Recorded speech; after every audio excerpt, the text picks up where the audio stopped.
Dans un monde ancien, oublié des livres d'histoire, existait une contrée où les cieux étaient constellés d'étoiles rougeoyantes. Les arbres murmuraient des légendes oubliées, et dans ces terres énigmatiques, les âmes erraient, cherchant refuge dans des recoins oubliés de la réalité. Et aujourd'hui, on va parler des Dark Souls. Sorti en 2011, Dark Souls c'est un jeu emblématique du XXIe siècle, connu pour son gameplay extrêmement difficile et exigeant. Ce n'est pas juste un jeu, c'est une expérience qui teste vos limites, qui vous pousse à bout, mais qui vous récompense avec une satisfaction inégalée lorsque vous triomphez des épreuves les plus ardues. Vous n'êtes pas seulement un joueur, vous êtes un héros plongé dans un royaume où la lumière vacille et où les ombres règnent en maître. Chaque recoin de ce monde mystique cache des défis redoutables, des ennemis impitoyables et des secrets anciens. La série Dark Souls a connu un succès commercial important depuis le lancement de son premier titre, impactant l'industrie du jeu vidéo. Dark Souls, c'est explorer un monde ouvert, composé de diverses régions, chacune ayant son propre thème, son esthétique et son ensemble d'ennemis. Ces régions sont liées entre elles, de manière à ce que les joueurs puissent choisir différentes voies pour progresser dans le jeu. Dark Souls regorge aussi de dangerosité. Au total, 19 boss dont 6 optionnels à la progression du jeu. Et voici mon classement des boss les plus relous à affronter. En tout premier, on a Gwyn. Gwyn, c'est un boss qui est très agressif et qui offre peu de fenêtres de contre-attaque. Une seule erreur et c'est la mort assurée. Par contre, les parades sont très efficaces contre lui, mais elles restent difficiles à exécuter. En second, on a Artorias of the Abyss. Artorias possède une grande quantité de points de vie et une bonne résistance aux dégâts, ce qui rend le combat plus long et demande une grande endurance de votre part. Beaucoup de ses attaques sont difficiles à anticiper et demandent des réactions rapides pour esquiver ou bloquer. En troisième, on a Seth l'écorché. Il est immunisé contre les dégâts classiques, la seule façon de le vaincre c'est de détruire son cristal d'immortalité. De plus, la zone de combat est assez confinée. Et pour finir, on a un boss qui surpasse tous les tops, Ornstein et Smough. Le combat de boss qui m'a le plus traumatisé. Déjà, affronter un boss, ça reste un défi de taille, mais affronter deux boss simultanément, c'est un exploit. Et malgré tous vos efforts, une fois qu'un des deux boss est éliminé, l'autre gagne de nouvelles capacités, en rendant la deuxième partie du combat encore plus difficile. Et si vous souhaitez avoir une chance de gagner contre l'un d'entre eux, je vous conseille de travailler vos mécaniques d'esquive, de blocage et de contre. Car chaque boss possède un pattern différent. Essayez de les étudier avant de les confronter. L'amélioration dans Dark Souls est la chose la plus importante si vous souhaitez les vaincre. Et il existe deux types de renforcement. Soit la façon standard, c'est-à-dire que vos armes et votre équipement peuvent être améliorés en utilisant des âmes et des matières premières spécifiques. Les âmes, c'est la monnaie pour payer les améliorations auprès des forgerons. Tandis que les matières premières, telles que les éclats de titanite, sont utilisées pour améliorer des armes spécifiques à différents niveaux de puissance. Ou sinon, on a les améliorations spéciales, car certaines armes peuvent être également améliorées de manière spécifique en suivant des voies d'amélioration spéciales. Au-delà de l'équipement de départ spécifique à chaque classe, il existe certains objets de départ communs à tous les personnages, souvent considérés comme des starter items utiles pour débuter le jeu. En premier item, on a l'Estus Flask.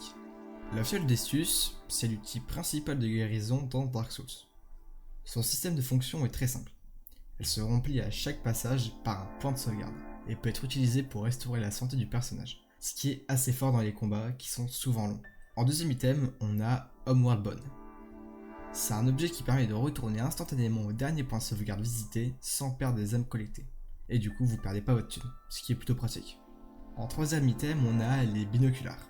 C'est des jumelles qui vous permettent d'observer de loin. Elles sont pas essentielles pour le gameplay, mais elles peuvent être utiles pour repérer des ennemis ou des objets à distance. Et pour finir, on a le pendentif. C'est un objet mystérieux, dont l'utilisation est énigmatique. Il ne semble pas avoir d'utilisation directe, mais certains joueurs pensent qu'il est lié à des aspects cachés de l'histoire. Et c'est pour ça que je fais cette vidéo, car aujourd'hui je vais me pencher sur cet item bien mystérieux. Un simple pendentif sans effet. Néanmoins, des souvenirs agréables sont cruciaux pour survivre lors de voyages difficiles. Voilà la description de l'objet. Mais alors pourquoi est-ce que cet item a été introduit dans le jeu? Premièrement, cet item peut être échangé contre Snuggly, c'est un corbeau, qui vous donnera en retour un souvenir de représailles. Ce même souvenir sert à passer un niveau dans l'alliance de la lame de Sombre Lieu. En soi, cet item ne sert pas à grand chose, jusqu'au jour où quelqu'un de très important fasse son apparition. Et je parle de Miyazaki, qui est littéralement le directeur de Dark Souls. Durant une interview de Game Informer, Miyazaki répondit à une question concernant le starter à prendre en début de partie. Je choisirais soit le pendentif, soit rien, comme cadeau de départ.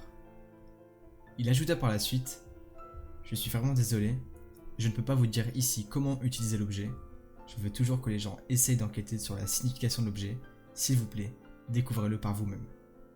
Ces informations ont déclenché toutes sortes de spéculations sur la véritable utilisation du pendentif. Mais aucun effet ou utilisation supplémentaire a été découvert. Les fans ont réclamé à grands cris quel était son but caché. N'ayant pas eu de réponse, les joueurs se sont mis à chercher dans le décor des passages secrets ou des boss cachés uniquement débloquables avec le pendentif, et ça durant 13 mois. Grâce à ces nombreuses recherches, les joueurs commencèrent à exposer leurs nombreuses trouvailles, et parmi celles-ci on a... rien. Oui, vous avez bien entendu, rien.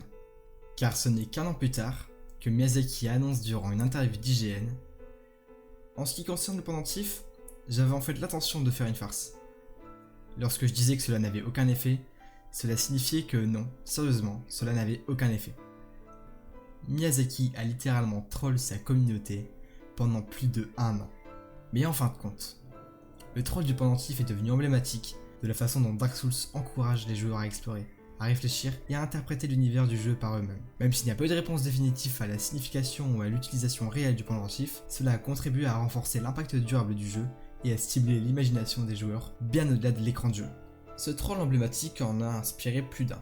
On peut retrouver sur YouTube toutes sortes de footage, toutes sortes de trolls, de fake découvertes sur les utilisations différentes des pendentifs ou encore des secret area ou des hidden bosses. Et tout ça va se répéter bien évidemment sur les différents jeux de From Software, Elden Ring, Bloodborne et la série des Dark Souls, bien évidemment. Merci à tous d'avoir suivi cette vidéo. Je voulais vous remercier d'ailleurs pour la première qui a fait de grosses statistiques. Merci à vous. Et puis je vous retrouve d'ici décembre pour une grosse vidéo et qui j'espère vous plaira.